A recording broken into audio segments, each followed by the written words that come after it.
No, there are topics in there. Color and race is in there. Law and order, body and mind, meatarians and vegetarians, life and death. A lot of reflective moments in there. So this book, though it's all these topics that people fight about, its goal is to say, you think that and you think that, you got to look at it this way. Mm-hmm. It's not meet in the middle. No, it's meet on a plane of existence above what you're arguing. And you will look down on what you're arguing and realize how ridiculous it is. That's the goal of that book. Chapter 10 of the book, it says, human physiology may be overrated. Yeah.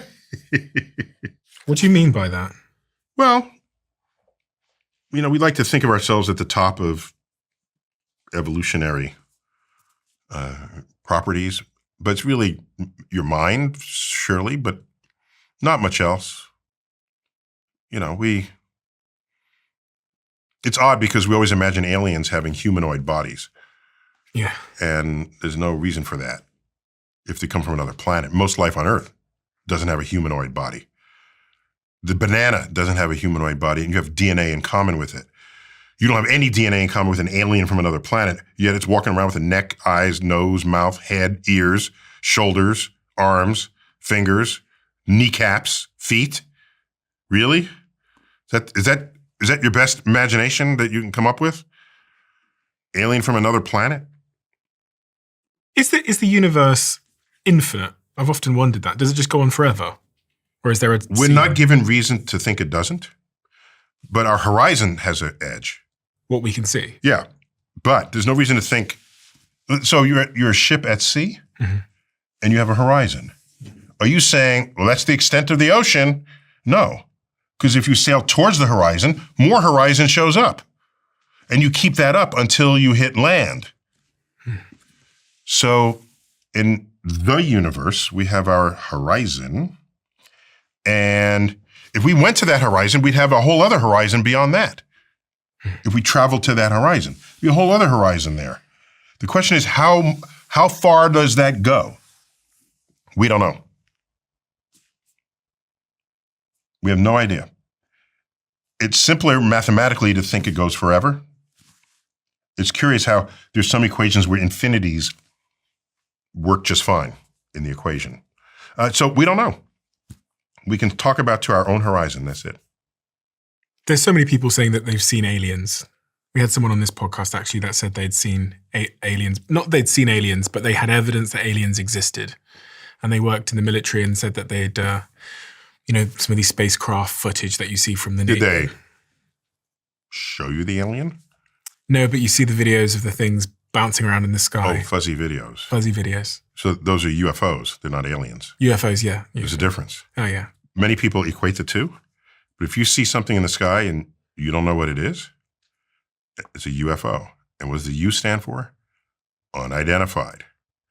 Until you can identify it, it's a UFO. And because it does things that you don't understand, you cannot equate that with it being an alien. You just said you don't know what it is. Wow, that's amazing. I don't know what it is. Therefore, it must be a alien? If once you just said you don't know what it is, that's the end of the sentence. You can't go on and say, therefore, it must be anything. You can be impressed with videos that have no explanation. I don't have a problem with that. But you want to turn around and say it's aliens? You want to say it's a government cover-up? Do you really think the government is that competent? Often the same people who say there's a masterminded government, they're the same people who complain that the government is a bloated bureaucracy, inefficient bureaucracy that should be replaced by private enterprise. There's the same people making those same statements. So I love the aliens. I want to meet them too. My people, the astrophysics community, has been searching for aliens for decades. And you've never found evidence of any? Not. So the community of amateur astronomers in the world, okay? Amateur astronomy that's a badge of honor because it means you know the night sky and you own a telescope. And it's not like amateur neurosurgeon, okay? You don't want to go to an amateur neurosurgeon, but you want to know the night sky, go to an amateur astronomer. Amateur astronomers know the night sky. They know what the sun, moon, and stars are doing every night. They're very good at climate and weather because that affects whether things are visible. So they know when weather systems come in and go out and what things look like. You would think if aliens were up and about, that amateur astronomers would have seen more of them than anyone else. But they've seen less because we know what we're looking at. It's kind of that simple. The moment you know what you're looking at, it's an IFO, isn't it? Yeah. It's not a UFO. And so, yeah, I want to meet the aliens, but you're going to show me fuzzy video, or you're going to say you have an alien, but it's in a locked box and you're not going to show it. If you have an alien in a locked box and you're not going to show it, that's the same thing to a scientist as not having an alien at all. Could you make the case for why aliens probably do exist, and also the case for why they probably don't exist? No, they surely exist in this universe. The universe is 14 billion years old, and the ingredients of life on Earth are the most common ingredients in the universe. And life began on Earth almost as quickly as it possibly could have. When Earth finally cooled down after it being formed, it was about 200 million years, first signs of single-celled life. So even though we can't duplicate that yet, we don't know how, that's a frontier of biology, Earth didn't seem to have problems getting the job done within 200 million years. That's Earth. Now you have exoplanets everywhere across the galaxy. To suggest that life on Earth is alone in the universe, you'd have to have some point of philosophy that requires you believe that, because it's not derived from actual evidence or observations of the universe itself. So, aliens, usually people mean intelligent aliens, but we're happy to find any kind of life at all. Bacterial life, that would transform biology. What about in our galaxy, in the Milky Way galaxy? Yeah, the galaxy is the most sensible place to. So we've looked for exoplanets. So what's that? A planet orbiting another star. Because if you're going to look for life, we presume it's going to be on a planet. So if this table is the galaxy, and the solar system would be about right there, we've searched a circle about this big for exoplanets. And what's the solar system versus the It's just the sun and its planets. Oh, okay. Yeah, solar system. And then that's our solar system there, and we are part of several 100 billion stars in the galaxy. And this galaxy is one of perhaps as many as 1 trillion galaxies in the observable universe. So to say that we're alone, that's just you're being philosophically irresponsible. So this table is the galaxy? Yeah, if it were the galaxy. And we've searched a coin. Yes, that's a good word to use, a coin-sized volume of this galaxy. We've searched for exoplanets and by association life. So folks at the SETI Institute, the Search for Extraterrestrial Intelligence, they come up with an analogy. But there, people have said, well, we haven't found life yet, so maybe there's no life anywhere. And we say, no, take a cup and scoop it into the ocean. That's like saying, the ocean has no whales in it. Is that the equivalent? Yeah, it's equivalent in terms of the space of searching, because it's not only in physical space, but it's in time. Suppose aliens sent radio signals to us, and they arrived 2,000 years ago. Did the Romans have radio telescopes? No. But we would all count them as intelligent. So communication requires intelligence and technology. How long have we had technology to do that? 80 years. On the chance of probability, do you think there are aliens in the Milky Way galaxy? Yeah. Oh, sure. You think there are? I don't see why not. It's a calculation you can do. I did it with 2 colleagues of mine. We have about 100 civilizations in the galaxy alive now. That's not many out of the total number of stars, but again, a civilization has to evolve out of whatever it was, and it's a tiny little slice of time relative to how long the planet has been there. 100 different living. Yeah, civilizations. I pause on the word living because living can mean many things. Well, I mean, Mars might have had life, but it would be dead today on the surface. So we're looking for living civilizations. And does that excite you? Yes, completely. But you want to now tell me it has visited you with fuzzy lights in the sky and no one has like brought forth an alien, I need better evidence because you're making an extraordinary claim. Humans' fascination with meeting these aliens when we've got crazy species we've never met on our own planet is quite bizarre. That's a good point. And plus, what do we need real aliens for when we have Hollywood? The funny part to me is we have no knowledge that aliens want to harm us, but we do have knowledge that humans want to harm humans. And any encounter between an advanced civilization and one that was less advanced in the history of exploration has never boded well for the less advanced civilization. So for me, we are describing aliens not as we think they would be, but as we know we are to one another. It's a mirror. And we've only got to play out what we would do as well if we found an alien civilization. What would humans do?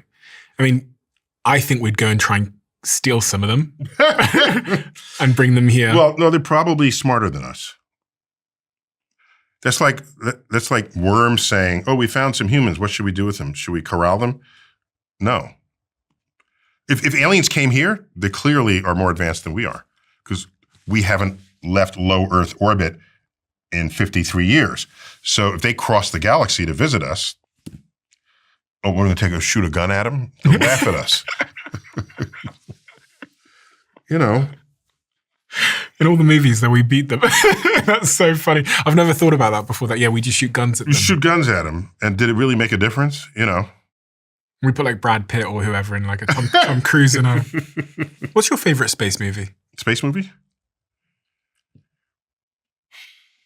Well, sci-fi is The Matrix. Why? I love everything about it. The story is tight. There's one physics error in it, but without it, they don't have a movie. So you got to give it, I can write them a hall pass, which I feel that I have the power to do. What was the error? Everyone's going to be wondering what the error was in The Matrix. Oh, it's not an error. It's just, it's bad physics in it. Okay. So if you remember, the AI computer that's running everything needs an energy source. Mm. And so they're growing humans in these pods, knowing that each human radiates at about 80 watts. They didn't give that number, but it's a true fact. 80 watts, like an 80-watt bulb. That's how much energy you are consuming and using. That's an energy rate. Okay? So one of the writers must have known that and said, that's kind of cool. Let's use humans as an energy source for the machines. All right. So there are these pods of humans, and they grow the humans from childhood to adulthood, and they put in their head a world that they're living in, which is just in their head, and they think it's real, but it's not. That's the Matrix. Okay. But wait a minute. How do the humans get their energy? They feed the humans food. Well, why are you feeding food to humans and then using the energy from the humans for the machine? Bypass the middleman and just feed the machine. Something called the second law of thermodynamics. Anytime energy changes from one form to another, it's not 100% efficient. You drive a car, if you drive a combustion engine car, you drive it 50 miles, get out, the engine's hot. Where'd the heat come from? That's wasted energy, converting chemical energy of the gasoline to kinetic energy of your car. It is never 100% perfect. So they are losing energy with this middleman, and they should just feed themselves whatever the food they're feeding the humans. And if they're smart, they would not have humans at all. But then there's no movie. So that's my point. Wrote him a hall pass. You're okay with that. Are you an easy person to watch movies like this? Yeah, I'm not the guy you think I am. I will watch it and silently, yes, I'll gather a list of, but I'm silent about it. And if you're interested, I will tell you later. Have you ever heard about this before? This thing I'm holding in my hands now. This is called Ketone IQ. Their website is ketone.com. You've heard me on this podcast talking about the fact that I stay much of the year in a ketogenic state, which is a highly restricted diet. And the reason I do that is plentyfold. One of them is I spend hours and hours talking to people for a living. So I want to make sure my brain is firing in an optimal way. And the other reason that I do the ketogenic diet is because I just feel better. So when I discovered this, which is what they call an exogenous ketone product, where you can drink it and it increases your blood's ketone levels, I was blown away. I contacted them, I met them, I invested extremely heavily into their company, and I've become a co-owner of the company accordingly, and they sponsor this show now. So if you want to try this out for yourself, I recommend you try it. Just visit ketone.com/Stephen and you'll get 30% off your first subscription order. You'll also get a free gift with your second shipment. That's ketone.com/Stephen. I did something at 24 years old that has had a profound impact on my life. I set myself the challenge of posting every single day on my social media channels. And at the time, I was doing it to grow my following, but it had this profound impact on my life, and two remarkable things happened when I did that. I managed to learn faster because every single day I'm capturing what is happening to me and trying to distill it down into something that I can share with the world. But more remarkably, it led me to building a following of many millions of people, and that's the basis that I used to launch the Diary of a CEO. And that's why I want to tell you about our sponsor today, Adobe Express. They are the platform that I use to make all the posts across my LinkedIn and across my Instagram. It's a couple of clicks and you don't need to be an expert. And that is why I love using it, because I'm not an expert in graphic design. It's accessible to use for all of us, even if we don't have the technical prowess to design great things. So if you want to start compounding both your reach and your knowledge like I did at 24 years old, then head to adobe.ly/Stephen and get started with Adobe Express. That's adobe.ly/Stephen.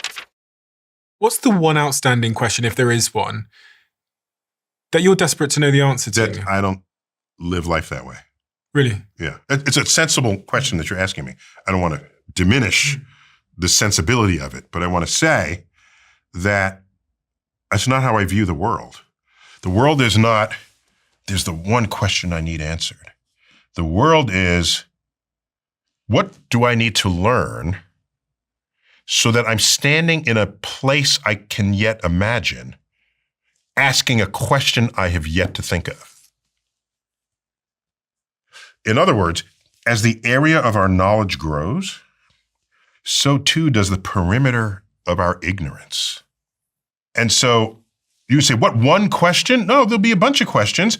The area grows some more. I'm standing in a new place. Now there's a question I didn't even think could be asked before, and that's the question that matters there and then.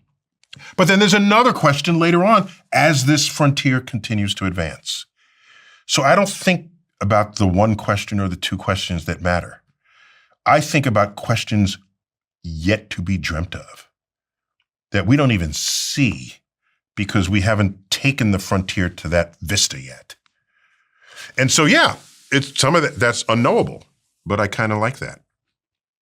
There's the German poet Rainer Maria Rilke. One of the poems, I don't remember all the lines, but the one that matters to me most is, learn to love the questions themselves. You're trying to find answers, and I'm trying to find the questions. Learn to love the questions themselves. Yeah. And this kind of brings me back to the top of the conversation where I was talking about, I've got a lot more questions these days. It's good. Love it. Sometimes it's difficult. And not all questions can be answered given the state of knowledge. Some questions are illegitimate questions. Not all questions are legit questions. For example, at what temperature does the number 7 melt? What kind of cheese is the moon made out of? These are, just because the nouns and verbs are lined up and there's a question mark doesn't mean and by the way, when you're facing the unknown, you don't know if your question later on would look that ridiculous. What separates the great scientist from the average scientist is that they are cued into what questions to ask. Do you think we hurt ourselves by asking these invalid questions? No. You don't know if it's invalid. Like the I cheese. know the moon is not made out of cheese today. I know that because we've been there. We brought back moon rocks. So today that question is invalid. But if you never imagine ever going to the moon and you don't know anything about physics or rocks, and you look up and it looks like a hunk of cheese you're eating, it's a completely legit question. there is a bit of a conversation raging in my friendship circle at the moment about religion and meaning and what's the point. Should we be arguing about these things? About meaning, religion? Is there any benefit? I think meaning is a very personal thing to people. So why should you jump in the middle of their attempt to establish meaning in their life? We're all very different people. And so meaning ought to be different. If meaning was the same for everyone, you just publish it, everyone reads it, and then we all have meaning. No, you got to make it yourself. Some people want to search for it. Fine. I don't have a problem with that. I'm not searching for meaning. I'm creating meaning in my life because I can control that. Not that it's important to control everything. I like magic as an adult because it reminds me I can still be fooled. Okay? So I don't need to know everything. I just need to maintain curiosity. And you've got kids. Yeah. So 29 and 25. is that the most meaningful thing you've done in your life? Raising kids? Yeah. It's among the more meaningful things. I would say they did a lot of their own raising because they're highly independent. And so there's a limit to how much I should take credit for who and what they have become. There are a lot